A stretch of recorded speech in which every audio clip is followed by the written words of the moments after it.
আপনার সিদ্ধান্ত যে লেভেলের, আপনার ফলাফল এই লেভেলের। নিয়াতুন শব্দটি এসে নাওয়াত থেকে, আরবিতে নাওয়াত বলা হয়। নাওয়াত মানে হচ্ছে বীজ। নাওয়াত মানে কি? বীজ। বীজ বুঝেন তো? সিড। আপনি যেই গাছ রোপণ করবেন, ফল কি সেটা পাবেন নাকি অন্য কিছু পাবেন? আম গাছ রোপণ করেন, আপনি কি এখন কাঁঠাল পাবেন নাকি? আপনি জাম গাছ রোপণ করেন, আপনি কিন্তু সেখানে লিচু পাবেন না। যে গাছ রোপণ করেছেন তাই পাবেন। তো ফলে আপনি ইবাদতের কোন বীজ বপন করলেন, আপনি সেই ফলই পাবেন। এটা নিয়াত। এটা হচ্ছে যখন আমরা সিদ্ধান্ত যদি না নিতে পারি, সিদ্ধান্তটা থেকে নিয়াত। আমরা যে সিদ্ধান্তটা নিতেই দেরি করি, সিদ্ধান্তটা যদি আমরা নিতে না পারি, উদ্দেশ্য কি? তাইলে তো এটা একটা ডিজাস্টার। সে কারণে আমরা প্রথমেই যে কথা বলতে চাই আপনাদেরকে, যে প্রিয় ভাইরা, এটাকে আল্লাহর অধিকার হিসেবে আমাদেরকে দেখতে হবে। অ্যাকশনস আর লাউডার দেন ওয়ার্ডস। আমাদের মুখের শব্দের চেয়ে আমাদের অ্যাকশনস এটা অনেক বেশি গুরুত্বপূর্ণ। আল্লাহ ডেকেছেন, অতএব আমি এটা দেরি করি কিভাবে? আল্লাহ সুবহানাহু ওয়া তাআলা, আমার তো কোনো প্রয়োজনে আমি দেরি করি না। আমার ব্যক্তি এই দুনিয়ার প্রয়োজনে আমি দেরি করি না, কিন্তু আমার সত্যিকার অর্থে যেই জীবন, সেই জীবনের প্রয়োজনে আমি একেবারেই আগাই না। এবং এই কারণে অধিকাংশ মানুষই তাদের নিজের উপর জুলুম করে। সে অন্যের উপকার করতে গিয়ে তার নিজের উপর জুলুম করে। যেমন আমরা আমাদের পরিবারের উপকার করতে যাই না, আমি যদি হজে যাই তাহলে টাকা খরচ হবে, বাচ্চাদেরকে একটা বাড়ি করে দিই না, এখন ওই প্রজেক্টটা কমপ্লিট হয় না, এখনো ওই ব্যবসাটা দাঁড়া হয় নাই, এখনো ছেলেদের বিয়ে হয় নাই, এখনো মেয়েদের বিয়ে হয় নাই, এখনো আমার প্রমোশন হয় নাই, এখনো আমি এই করি নাই সেই করি নাই। তো ফলে অন্যদের প্রতি অনুগ্রহ করতে গিয়ে নিজের উপর জুলুম করছি। ওমা যালামুনা ওয়ালাকিন কানু আনফুসাহুম ইয়াজলিমুন। লোকেরা আল্লাহর উপর জুলুম করে না, কিন্তু তারা জুলুম করে তার নিজেদের উপর। আপনি আল্লাহকে ডাকতে আল্লাহ সাড়া দেবেন কখন? যখন আপনি আল্লাহটাকে সাড়া দেন। ফালিয়াস্তাজিবু, at least they should try to respond to my invitation. আমার ডাকে সাড়া দেওয়ার জন্য তার চেষ্টা করা দরকার। আল্লাহ ইস্তিজাবা, আর আল্লাহ ইনস্ট্যান্টলি তিনি কি আমার ডাকে সাড়া দেন। তার আল্লাহ সুবহানাহু ওয়া তাআলা, তিনি যখন আমি তার দিকে হেঁটে যাই তখন তিনি দৌড়ে আসেন আমার দিকে। হাদিসে কুদসিতে এসেছে, যখন আমরা হেঁটে যাই তখন তিনি কি করেন? দৌড়ে আসেন। তাই আপনি আল্লাহ সুবহানাহুর জন্য কি করছেন? আল্লাহ ফরজ করে দিয়েছে, তারপর আপনি বলেন না পরে না পরে না পরে। আত-তাসউইস, এটা আত-তাসউইফ সাউফা, এটা মিনাশ শায়তান। এটা হচ্ছে জুনদু মিন জুনুদিশ শায়তান। শয়তানের একটা অন্যতম প্রধান অস্ত্র কি? পরে। আপনি যতক্ষণ পর্যন্ত কাজটা না করবেন, ওতে আপনি যত বলবেন পরে পরে, শয়তানের কোনো আপত্তি নাই। Big plan is a part of শয়তান। অনেক কিছু করব কিন্তু একটা করে না। নো, আমি এখনই করছি, ছোট্ট করে করব, ক্ষুদ্র করে করবো, আমি এখনই করব। কিছু কি আল্লাহর কাছে গোপন যায়? গোপন করা যায়? হ্যাঁ, ইন্নাল্লাহা আলিমুম বিযাতিস সুদূর। মানুষের অন্তরে গোপন মনি কোঠায় কি আছে এটাও তিনি জানেন, এটাও তিনি জানেন। তার কাছ থেকে কোনো কিছু গোপন নাই। ও আখফা, তিনি জানেন আখফা, তোমার কাছেও যেটা গোপন, আপনার কাছে জিনিসটা গোপন, আপনি নিজেও জানেন না, কিন্তু এটা আল্লাহ জানে। আপনার ব্যাপারে আপনি জানেন না, কিন্তু জানেন কে? আল্লাহ সুবহানাহু ওয়া তাআলা। অতএব তাকে ধোঁকা দেয়। ইউখাদিউনা আল্লাহ ওয়া হুয়া খাদিউহুম, ইউখাদিউনা আল্লাহ ওয়াল্লাযীনা আমানু ওয়া মা ইয়াখদাউনা ইল্লা আনফুসাহুম। ওরা নিজেদেরকে ধোঁকা দিচ্ছে, আল্লাহকে ধোঁকা দিতে চায়। আল্লাহকে বলেন পরে, আপনাকে আল্লাহ সুবহানাহু পিছনের কাতারে রেখে দেবেন। যাও, তুমি যেহেতু আমাকে বলছো পরে, আমিও তোমার পরের কাতারে রাখলাম। পরের কাতারে আল্লাহকে সুবহানাহু ওয়া তাআলাকে রাখবেন না। আল্লাহ সুবহানাহু ওয়া তাআলাকে প্রায়োরিটি দেন প্লিজ। এটা বলবেন না পরে। পরে বলা এটা কার অস্ত্র? শয়তানের অস্ত্র। শয়তানকে বিজয়ী হতে দেবেন না, পরে বলবেন না। যখন এই কারণে আপনি জানেন, রাসূল সাল্লাল্লাহু আলাইহি ওয়াসাল্লামকে যখন প্রশ্ন করলো সর্বোত্তম ইবাদত কি, তিনি বলেছেন as-সালাতু আলা ওয়াক্তিহা। ওয়াক্ত হয়েছে নামাজ আদায় করা। আমাদের পাপাচারপূর্ণ অতীত আছে, পাপ করেন এমন কোন লোক নাই। লোকেরা পাপ করবে, কুল্লু বানি আদম খাত্তা খায়রুল খাত্তাইন আত-তাওয়াবুন। সবাই গুনাহ করে, রাসূল সাল্লাল্লাহু আলাইহি ওয়াসাল্লাম বলেছেন। আর এদের মধ্যে তারাই সেরা যারা কি করে? গুনাহ করার পর তওবা করে। গুনাহ করা কোনো সমস্যা না, সমস্যাটা কোথায়? তওবা না করা। গুনাহ করার মধ্যে প্রবলেম নাই, প্রবলেমটা কোথায়? তওবা না করার মধ্যে। আল্লাহ তাআলা বারবারই তো বলেছেন, তোমরা ফাতুবু ইলাল্লাহি জামিআন আইয়ুহাল মুমিনুন। লোকেরা তোমরা তওবা করো। তোমরা তওবা যদি করো, তুবু ইলাল্লাহি তাওবাতান নাসুহা আসা রাব্বুকুম আন ইউকাফিরা আনকুম সাইয়্যাতিকুম। সব গুনাহ মাফ করে দেব। শুধু তাই না, সূরা ফুরকানে আল্লাহ তাআলা বলেছেন কি, উলাইকা ইউবাদদিরুল্লাহু সাইয়্যাতিহিম হাসানাত। কেউ যদি তওবা করে, আগে সে যে গুনাহ করেছে ওই গুনাহকে আল্লাহ সুবহানাহু ওয়া তাআলা কেবল মাফই করে দেবেন না, ওই গুনার বদলে এবার লিখে দেবেন ওই লোকটা ওই সময় সওয়াবের কাজ করছিল। যেটা করছে গুনাহ, এটা এখন সওয়াব হয়ে যাবে। ইউবাদদিরুল্লাহু সাইয়্যাতিহিম হাসানাত। Allah will change their bad deeds into good deeds, as if আপনি ভালো কাজ করছেন। করছে হয়তো বা খারাপ কাজ, কিন্তু আল্লাহ লিখবেন কি, এই ফেরেশতা বলো এটা ভালো কাজ হিসেবে লিখে দাও। যে তওবা করে, তওবা তো এরকম বিষয়, তওবা মানুষকে পরিশুদ্ধ করে, তাকে পবিত্র করে, তাকে জেনুইন তার অরিজিনাল স্ট্যাটাস, তার ফ্যাক্টরি সেটিং এ তাকে নিয়ে আসে যখন একটা লোক তওবা করে। অতএব আমাদের জীবন এটা নতুন করে শুরু করা, একটা শুদ্ধ জীবন এর প্রতি আমাদেরকে নিয়ে আসে। কারণ আপনারা জানেন রাসূলুল্লাহ সাল্লাল্লাহু আলাইহি ওয়াসাল্লাম কি বলেছেন, কেউ যদি হজ করে এবং সে কি রাফাস না করে, রাফাস মানে হচ্ছে অশ্লীলতা। এখন আমরা যে যুগে বসবাস করি, আপনি অশ্লীলতা থেকে দূরে থাকতে পারবেন, বিশেষ করে যারা সোশ্যাল মিডিয়া ব্যবহার করে, তারা তো অশ্লীল কাজ করেই। তারা, আপনি তখন কি করছেন, মানে মোবাইলে হয়তো ফেসবুকে গেছেন, এর মধ্যে একটা হারাম জিনিস দেখে ফেলছেন, জেনা কেউ করে না কিন্তু জেনা দেখে, আছে কিনা, নিশ্চিত আপনি এরকম দৃশ্য দেখবেনই, কিছু না কিছু চলে আসছে, জেনার দৃশ্য চলে আসছে, এটা আপনি দেখছেন। তাহলে এগুলো থেকে বাঁচার উপায় নাই। বাঁচতে হলে আপনাকে অনেক কনশাস এবং প্রিকশন আপনাকে গ্রহণ করতে হবে। তার মধ্যে এটা হলো একটা। রাসূল সাল্লাল্লাহু আলাইহি ওয়াসাল্লাম বলেছেন, কেউ এটা করে তাহলে সেই ফিরে আসে কায়াউমি ওয়ালাদাতহু উম্মুহু, তার মা যেন তাকে মাত্র কি করলো, জন্ম দিল, ভূমিষ্ঠ করলো। একবার চিন্তা করা যায়, গোটা জীবন জুড়ে কি করেছি, গুনাহ করেছি, এক ঝটকায় আল্লাহ সুবহানাহু ওয়া তাআলা সব গুনাহ মাফ করে দিয়েছে। একেবারে আমলনামা কি ফাঁকা, কেবল সওয়াবগুলো আছে, গুনাহ একটাও নাই। আমর ইবনে আস রাদিয়াল্লাহু তাআলা ইসলাম গ্রহণ করার পর তিনি রাসূলের কাছে এসে তিনি ইসলাম গ্রহণ করবেন। রাসূল বললেন, ইয়া রাসূলুল্লাহ, আপনার হাত বাড়িয়ে দিন, আমি বায়াত করব। রাসূল সাল্লাল্লাহু আলাইহি ওয়াসাল্লাম হাত বাড়িয়ে দিলে আমর ইবনে আস কি করলেন, তার হাত বাড়িয়ে না দিয়ে ওই হাতের এমনি এরকম টেনে নিয়ে গেলেন। তো রাসূল সাল্লাল্লাহু আলাইহি ওয়াসাল্লাম বললেন, তুমি না আমারে বললা তুমি হাত ইয়ে করবা, তাই বায়াত করবে, তো তুমি হাত টেনে নিলে কেন? তিনি বলেন, ইন্নী উরিদু আন আশতারিতা, আমি শর্ত দিতে চাই, ইসলাম গ্রহণ করবো বটে, বায়াত করবো, কিন্তু শর্ত আছে। বলে, কি শর্ত দিতে চাও? বলে, আমার অতীতের সব গুনাহ মাফ হয়ে যাবে। তাদের চিন্তা কি, আমি হলো আমার একটা চাকরি লাগবে নাকি, এটা ব্যবসাটা একটু ফু দিয়ে দেন আপনি, বরকত যেন হয়। তাদের চিন্তার বাইরে আমাদের চিন্তা এবং তাদের চিন্তার পার্থক্য এই জায়গায়। ইবাদত একই, কিন্তু দেখছেন ইবাদতের মর্যাদা কোথায়, তার চিন্তার কারণে তার ইবাদতের মর্যাদা বেড়ে গেছে। বলে, আমি শর্ত দিতে চাই, কি বলে, আমার অতীতের সব গুনাহ মাফ হয়ে যাবে। রাসূল সাল্লাল্লাহু আলাইহি ওয়াসাল্লাম বলেন, আমা আলিম তাই আমার তুমি জানো না, আন্নাল ইসলাম ইয়াহদিমু মা কানা ক্বাবলা ওয়া আন্নাত তাওবাতা অথবা আন্নাল হিজরাতা তাহদিমু মা ক্বাবলা ওয়া আন্নাল হাজ্জা ইয়াহদিমু মা ক্বাবলা। তুমি কি জানো না, কেউ যদি হজ করে তাহলে তার অতীতের সব গুনাহ মাফ হয়ে যায়, ইসলাম গ্রহণ করলে অতীতের সব গুনাহ মাফ হয়ে যায়, হিজরত করলে অতীতের সব গুনাহ মাফ হয়ে যায়। তুমি কি এটা জানো না? অতএব এটা তো অতীতের সবগুলো গুনাহ মাফ হয়ে যাওয়ার একটা বিশাল বড় প্রকল্প। এই প্রকল্পকে ছোট করে দেখার কোনো সুযোগ একেবারে নেই। আমাদের যে প্রকৃত পরিচয় কি, ওয়া সাম্মাকুমুল মুসলিমিন, প্রকৃত পরিচয় হচ্ছে আল্লাহর কাছে আত্মসমর্পণ। উদখুলু ফিস সিলমি কাফা, পরিপূর্ণভাবে তোমরা আত্মসমর্পণ করো। আমাদের পরিচয়, আমরা আল্লাহর বান্দা। এবং আমি আপনাদেরকে অনুরোধ করব, এই পরিচয়টা হারিয়ে ফেলায়েন না প্লিজ। এই পরিচয় যদি হারিয়ে ফেলি আমরা, তাহলে মরুভূমিতে একজন মরুচারী যদি তার কম্পাস হারিয়ে ফেলে, তার দিক ডাইরেকশন হারিয়ে ফেলে, তাহলে কি হয় বলেন তো? আপনি বুঝতে পারছেন? মরুভূমিতে, বিশাল মরুভূমি, তার কোনো গন্তব্য, কারণ এখানে তো কোনো মাইলস্টোন নাই, কোনো সিগন্যাল লাইট নাই, অথবা এখানে ওইরকম কোনো ইন্ডিকেটর কোন দিকে কি, এগুলো কোনো কিছুই নাই।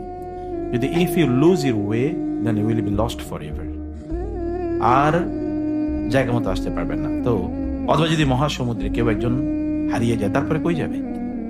যেদিকে তাকে ওইদিকেই তো সমুদ্র, সে তো কিছুই জানে না। যদি তার কম্পাস যদি হারিয়ে যায় তাহলে তো শেষ। ঠিক কোন একজন ব্যক্তি, তিনি যদি আল্লাহর বান্দা, এটা যদি হারিয়ে ফেলে, তাহলে কি হতে পারে দেখেন? তখন সে গাঁজা খাবে, মদ খাবে, জুয়া খেলবে, জানা ব্যভিচারে লিপ্ত হবে, সারা রাত জুড়ে হই হুল্লোড় করবে খেলা দেখে, এবং এটাই তার আইডেন্টিটি, আমি ওই দলের সাপোর্টার। কারণ সে তো ভুলে গেছে সে কে। সে এর মধ্যে যখন সে আল্লাহকে ভুলে যায়, তখন সে শয়তানের দাস হয়ে যায়। তখন আল্লাহকে যদি আপনি ভুলে যান, আপনার পরিচয় যদি আপনি ভুলে যান, তখন আপনি বুঝবেন না যে আপনার কাজ কি। তখন সব এলোমেলো হয়ে যাবে, everything will be topsy-turvy, upside down. পরিচয় ভুলে যাবে না। আমরা কি বলেন তো? আমরা বুঝেন নি কথা। আমরা কি আল্লাহর বান্দা। আমি কিন্তু কোনো ফ্যাশনের বান্দা না, নাকি? কারণ যদি আমি অ্যাপলের জিনিস ব্যবহার না করি, তাহলে আমি কি মানুষ হইলাম? আত্মহত্যা করাই আমার জন্য উত্তম। আছে কিনা এরকম? জানেন না আপনারা? মানে অ্যাপলের লেটেস্ট ফোন কি আসছে, এটা যদি সে না কিনতে পারে, তাহলে তো তার জীবনটাই বৃথা। আমি আরো বেশি একবার দেখছিলাম যে বউরে কেন আইফোন লেটেস্টটা কিনে দিল না, এই কারণে বউ গিয়ে কোর্টে স্বামীরে তালাক দিয়ে দিছে। এই লোকের আমার দরকারই নেই, আমার সে আইফোন কিনে দিতে পারবো না। যৌতুক কিন্তু দেয়া হয় এটা, কারণ এটা তার স্ট্যাটাস। সবচেয়ে ভালো গাড়ি, সবচেয়ে ভালো ব্র্যান্ডের জিনিস পরবে, দেখবে, দেখাবে, এটা এক ধরনের ফ্যাশন। আমরা ওদের দাস হয়ে গেছি। কেউ যদি আল্লাহর দাস না হয় তাহলে কি হবে? কারণ হাদিসে এসে তাইসা আব্দুদ দিনার তাইসা আব্দুদ দিরহাম, কিছু লোক তারা কিসের? ডলারের দাস, টাকার দাস। You can purchase them any time, আপনি তাকে কিনতে পারবেন, আছে না? বুঝেন নাই? মানুষকে টাকা দিয়ে কেনা যায় কিনা? যায় তো, আপনি কিনতে পারবেন। 1000 লোকের যদি আপনি বলেন যে আমি টাকা দিয়ে কিনতে চাই, তাহলে এখানে রাস্তায় দাঁড়াইলেই হবে, আপনার পক্ষে এসে এরা মিছিল করবে, মিটিং করবে, কোনো সমস্যা নেই। সো নিজকে এরকম কম মূল্যে বিক্রি করে দিয়েন না। আমাদের যে পরিচয়, এটা একটা আভিজাত্যের পরিচয়। আমরা কার বান্দা বলেন তো? তিনি কে? আল্লাহ কে? বিন্দু থেকে শুরু করে সিন্ধু পর্যন্ত সবকিছু মালিক কে? আল্লাহ সুবহানাহু ওয়া তাআলা। আমরা তার বান্দা। পরিচয়টা কি? আমি প্রাইম মিনিস্টারের লোক, এটা বললেই তো কি রাস্তায় পুলিশরা, ট্রাফিক পুলিশরা কাঁপাকাঁপি শুরু করে। যদি এটা হয় যে আমি প্রাইম মিনিস্টারের লোক, তাহলে আমি আল্লাহর লোক। এই আইডেন্টিটি একজন ব্যক্তির জন্য আর কি লাগে? সুবহানাল্লাযী আসরা বিআবদিহি ওয়া ইন কুনতুম ফি রাইবিন মিম্মা নাযালনা আলা আবদিনা। আল্লাহ তার রাসূলকে বলছেন আমার বান্দা। এটা কত? ওয়া ইবাদুর রহমান ইয়া ইবাদিয়াল্লাযীনা আসরাফু। এটা কিন্তু সাধারণ ইস্যু না। আল্লাহর বান্দা হতে পারা, এই আইডেন্টিটিটাকে শক্তিশালী করা, this is life time mission. এটা সারা জীবনের মিশন। এই মিশনটা যখন আমরা হজে যাই তখন এটা আমরা টের পাই, এবং আপনার টের পাবেন। ফলে আপনি দ্য ফরগটেন আইডেন্টিটি, যেটা ভুলে গেছি এমন পরিচয়, এটা আমরা আবার রিটেইন করতে পারি। এটা একটা বড় উপকার। তখন আর আমরাও যে কিসের বান্দা, কিসের গোলাম, কিসের দাস, এই জটিলতা আর তখন আমাদের কাছে থাকে না। ধৈর্য কি জানেন? ধৈর্য কি জানেন? প্রচন্ড ঝঞ্ঝা বিক্ষুব্ধ কোনো রাতে, প্রচন্ড ঝঞ্ঝা বিক্ষুব্ধ কোনো রাতে আপনি ছাতা মাথায় দিয়ে মসজিদে গেলেন নামাজ আদায় করার জন্য, অথবা যুদ্ধের ময়দানে শত্রুরা চারদিক থেকে ঘিরে রেখেছে, আপনি জানেন যে এখানে আপনার বেঁচে আসার সুযোগ নাই, তারপর আপনি তরবারি চালাচ্ছেন আল্লাহর দ্বীনকে বুলন্দ করার জন্য। আমর ইবনে জামুহ, তিনি বৃদ্ধ একজন সাহাবী, তার 3 ছেলে ইসলাম গ্রহণ করেছে। ছেলেরা বাবা বললেন যে আমি বদরের যুদ্ধে যেতে চাই, উহুদের যুদ্ধে যেতে চাই। ছেলেরা বললেন যে না, আপনি যেতে পারবেন, আমরাই যাচ্ছি। তারপর তিনি রাসূলের কাছে তার পা একটা ল্যাংড়া, একটা হাতে একটা নিয়ে, কি বলে এটাকে, লাঠি নিয়ে তারপর রাসূলের কাছে আসলেন। বলে ইয়া রাসূলুল্লাহ, আমি যুদ্ধে যেতে চাই, আমি শহীদ হতে চাই, আমার ছেলেরা আমাকে যেতে দিচ্ছে না। রাসূল ছেলেদেরকে ডাকলেন, বলে ইয়া রাসূলুল্লাহ, বাবা তো বৃদ্ধ, তিনি তো যুদ্ধ করতে পারবেন না, এবং এরকম অসুস্থ। রাসূল বললেন, তোমার বাবা শাহাদাতের তামান্না করছে, তাকে এটা থেকে বঞ্চিত করি না। আশা করছি আল্লাহ তাআলা তাকে শাহাদাতের মর্যাদা দেবেন। এবং যুদ্ধের মধ্যে তিনি গেলেন, যুদ্ধে ডিজাস্টার 70 জন সাহাবী সেখানে শাহাদাত বরণ করেছেন। রাসূল 3 জায়গায় আহত হয়েছেন। যুদ্ধের পর তিনি খুঁজে খুঁজে বেড়াচ্ছেন। আমর ইবনে জামুহের তিনি দেখতেছেন, ওই আমর কই, বৃদ্ধ আমর কোথায়? এক জায়গায় দেখা গেল তার লাশ। রাসূল সেখানে দাঁড়িয়ে বলেন, আমি তাকে দেখতে পেয়েছি, এই মাত্র দেখতে পেলাম, তিনি জান্নাতে ওই লাঠি এর উপর ভর দিয়ে জান্নাতে হাঁটতেছে। এটাই তো সবর, এটাই তো সবর। আপনি ওইখানে গিয়ে কষ্ট করছেন বটে, কিন্তু এগুলো আপনার মধ্যে ওই অনুভূতিটা তৈরি করে। হজ মানুষের মধ্যে যে অনুভূতি তৈরি করে, এই অনুভূতির কোনো সীমা নাই, এবং এটার বলে শেষ করার মতো কোনো ইস্যু না। লাস্ট আমি 2 মিনিটে 2টা পয়েন্ট বলে শুধু আপনাদেরকে শেষ করি, কারণ আর আপনাদের বাসায় যেতে হবে, আপনাদের আলোচনা আছে, আমারও ক্লাস আছে। আমি 2টা ক্লাস অলরেডি মিস করেছি, আর একটা ক্লাস আছে। আচ্ছা, যারা আবরার আল্লাহ ওয়ালা, ওরা তো দুনিয়াতে জান্নাতে থাকে। আল্লাহ কেবল রাফি নাইম বলেন না, নাইমুল আখিরা বলেন, লাফি নাইম। নাইম এটা কিন্তু নাকেরা, নাকেরা মানে হচ্ছে নাইম এই দুনিয়াতেও তার। ওয়াইনাল ফুজ্জার লাফি জাহিম। আর যারা পাপিষ্ট ওরা দুনিয়াতে জাহান্নামে থাকে, আখিরাতে জাহান্নাম তো রয়ে গেছে। ওয়াইনাল লিল্লাযিনা কাফারু যানুবান, ওই যে আজকে শেখ এটা বলেছেন, এবং এটা অন্য জায়গায় ওয়ালা নুযিকান্নাহুম মিনাল আযাবিল আদনা দুনাল আযাবিল আকবারি লাআন্নাহুম ইয়ারজিউন। এই দুনিয়াতে ওদের জন্য শাস্তি আছে, এটা দুনিয়াতে ফাযুকু বিমা লাকিতুম নাসিতুম লিকা ইয়াউমিকুম হাযা ইন্না নাসিনাকুম ওয়াযুকু আযাবাল খুলদ বিমা কুনতুম তা'মালুন। আযাবাল খুলদ জাহান্নামে, দুনিয়াতে তার শাস্তি আছে না? আচ্ছা, যেখানে পাপিষ্ট পাপাচারী যেগুলো, ওগুলো দেশ ছেড়ে পালাইতে হয়, দেশে থাকতে পারে না, অথবা কারাগারে তার জীবন যায়, অথবা আরেকজনের গুলিতে মরে, অথবা সে কি ধুকে ধুকে মারা যায়। কিন্তু দিনদার আল্লাহওয়ালারা তারা দুনিয়াতে জান্নাতে থাকে। ইবনে তাইমিয়া রাহিমাহুল্লাহ কেন বলেছেন যে দুনিয়াতে জান্নাতের মজা পায় না, ও আখিরাতে গিয়ে জান্নাতে যাবে কিভাবে? আর দুনিয়ার জান্নাত কি?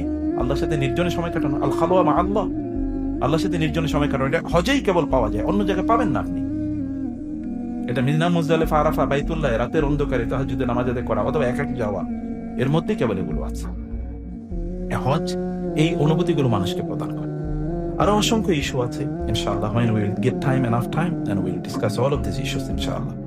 আল্লাহ সুবহানাহু ওয়া তাআলা আমাদের সবাইকে হজে যাওয়ার মতো সিদ্ধান্ত গ্রহণের তৌফিক দান করুন। মূল সমস্যা কোথায়? সিদ্ধান্ত। মূল সমস্যা কোথায়? সিদ্ধান্ত। ঈমানদাররা সিদ্ধান্ত নিতে পারে, অন্যরা সিদ্ধান্ত নিতে পারে। ঈমানদাররা সিদ্ধান্তে খুবই অটল।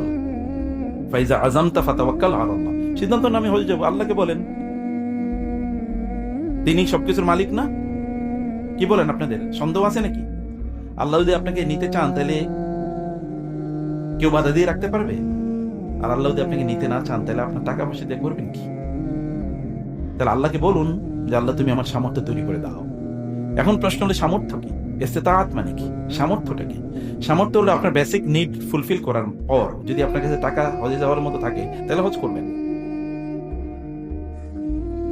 বুঝতে পেরেছেন বেসিক নিড কি? বেসিক নিড এখন আমাদের, আপনার 10টা ফ্ল্যাট আছে কিন্তু ক্যাশ টাকা নাই, তো আপনি 10টা ফ্ল্যাটে থাকবেন নাকি? আছে কিনা এরকম? অনেকেই জমিন রেখে দিয়েছে কিনে, ইনভেস্টমেন্ট। এটা তো দাম বাড়ে না, যে দামে কিনছি, কারণ শেয়ার মার্কেটে টাকা আছে, ভাই যে দামে কিনছিলাম তার চেয়ে এখন কম পয়সা, এখন কি হজ আমার উপর ফরজ? আমাদেরকে অনেকে প্রশ্ন করে, আমি তো রিটায়ারমেন্টে গিয়েছি, এখন আমার 60 লাখ টাকা আছে ব্যাংকে রাখছি, ওইখান থেকে প্রতি মাসে আমাকে 50,000 টাকা দিয়ে, এইটা দিয়েই আমি চলি, আমি গরিব মানুষ, আমার কি হজে যাওয়া ফরজ? তো এই যে 60 লাখ টাকা উনি কার জন্য রাখছেন? আমি বলছি আপনি যে আগামী 10 বছর বাইরে থাকবেন এরকম কোন সার্টিফিকেট আসছে নাকি? যে বিল সে বলছে আপনার কাছে, বলে এটা আবার কেমন কথা হলো? আপনি যে টাকাটা রাখলেন যে আপনি ভবিষ্যতে বাইসা থাকবেন, এই কয়টা টাকাই আছে, গরিব মানুষ আপনি, তো এই টাকা করবেন কি? আপনি কালকে মারা গেলে এই টাকার মালিক কে? কে মানে? এই ব্যক্তি?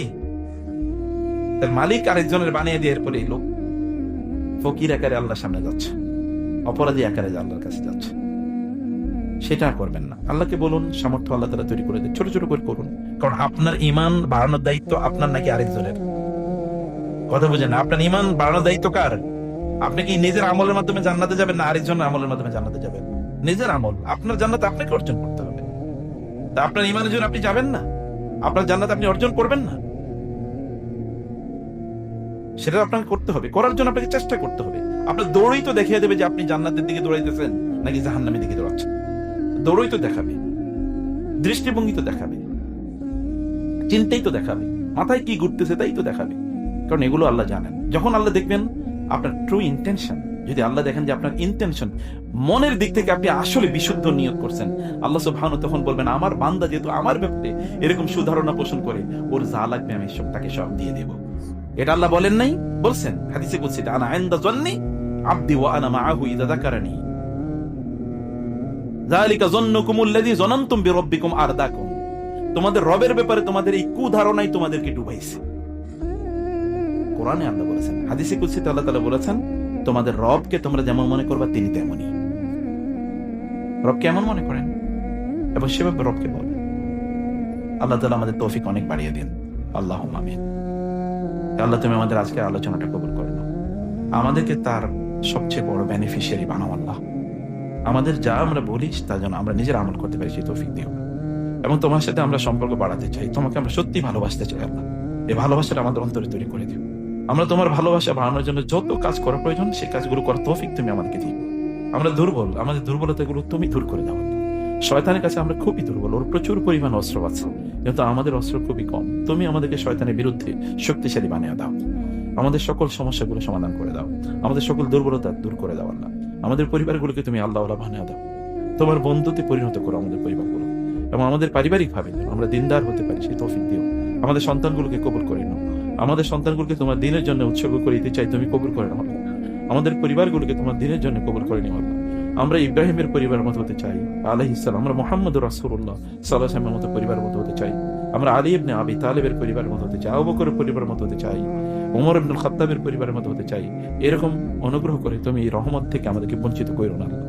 আমাদের হৃদয়টাকে তোমার জন্য উন্মুক্ত করে দিতে চাই, হৃদয়টা তুমি কবুল করে নাও, আমাদের অন্তরটাকে তুমি কবুল করে নাও, আমাদের কোরবানিটুকু কবুল করে নাও, আমাদের কাজগুলো কবুল করে নাও, আমাদের জ্ঞান বাড়িয়ে দাও আল্লাহ। আল্লাহ আমাদের জ্ঞান বাড়িয়ে দাও, আমাদের প্রজ্ঞা বাড়িয়ে দাও আল্লাহ, আমাদের তাকওয়া বাড়িয়ে দাও, আমাদের দিনদারি বাড়িয়ে দাও, আমাদেরকে রিয়া থেকে তুমি মুক্ত রাখো, শিরক বেদাত কুফরি থেকে মুক্ত রাখো আল্লাহ। এই আয়োজনটাকে কবুল করে নাও।